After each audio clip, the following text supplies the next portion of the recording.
Hey everybody, my name is Elise Wong and today I'm going to share with you how I tan paper.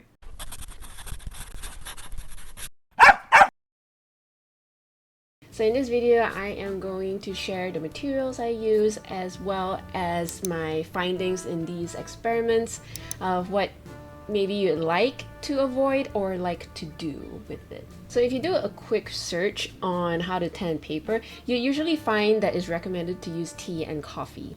I'm not a scientist, but I kind of gave it some thought about how, as an artist, we tend to look for acid-free paper to make it more archival. However, coffee and tea are acidic, so it'll kind of neutralize this acid-free buff that the paper provides. If you feel like this doesn't bother you, then by all means, please go ahead and use coffee and tea. It is, after all, a more natural way to add coloring to the paper, and it may even yellow over time. Personally, I don't know what I want out of my calligraphy paper. I may want to add color to it, and I would like the color to stay as vibrant as long as possible. So I wasn't too sure, and I figured this is like the safest bet for future projects. And I do multiple of them, so I store it so I don't have to keep tanning them each time a project I have on hand. So now that we got that out of the way, let's continue. I use Arto sketchpad. I like the thickness of it as well as the absorbency and smoothness for calligraphy writing. It is also acid-free. I use regular walnut ink, nothing too fancy. I don't have a particular brand I recommend. I just use it for color. Then I prepared an aluminium baking tray for the tan bath. Make sure there is water and a little bit of ink. I would maybe put about a teaspoon in here. If you want it darker, you can add more. If you want it less dark, you can add less. I then dunk the paper in. You can let it soak for about 10 seconds on both sides. I don't want to soak it for too long because I don't want the integrity of the paper to be too weak to handle that it may tear in the process. After that, I place the soaked paper on a silicone mat.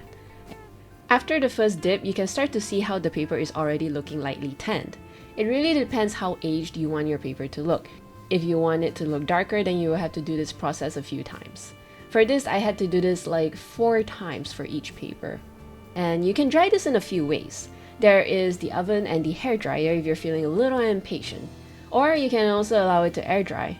My oven broke when I was recording this, so I opted to let it air dry as I did other work. Sometimes the colored water has pooled at a specific point of a paper that results in patterns, which gives it some character.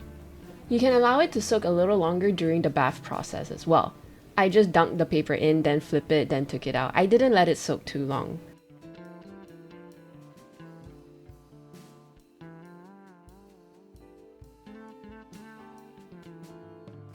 With my experiments, I find that air drying gives an even-aged look with the edges a little darker than the middle. However, if you dry it fast via a hairdryer or an oven, it gives a more dotted pattern as the water within the fibers dries faster. Also, the base of where you put your paper may affect the end product. If you were to put it on a flat pan, the water will dry evenly as opposed to if you were putting it on, say, a wire rack.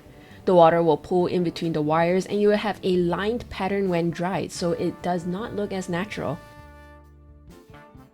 I wanted a lighter tan that was not too aged. For this, I wrote black letter fonts and it looks super medieval, which was the look I was going for.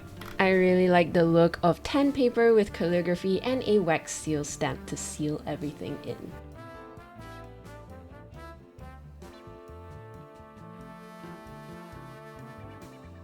And that's all for today. Thank you for watching. I hope you like my videos. If you do, please hit that like and subscribe button and share with your friends who you think might find it helpful. I'd like to thank my patrons for supporting me over at Patreon. Thank you so much for supporting me throughout the years and allowing me to do what I love.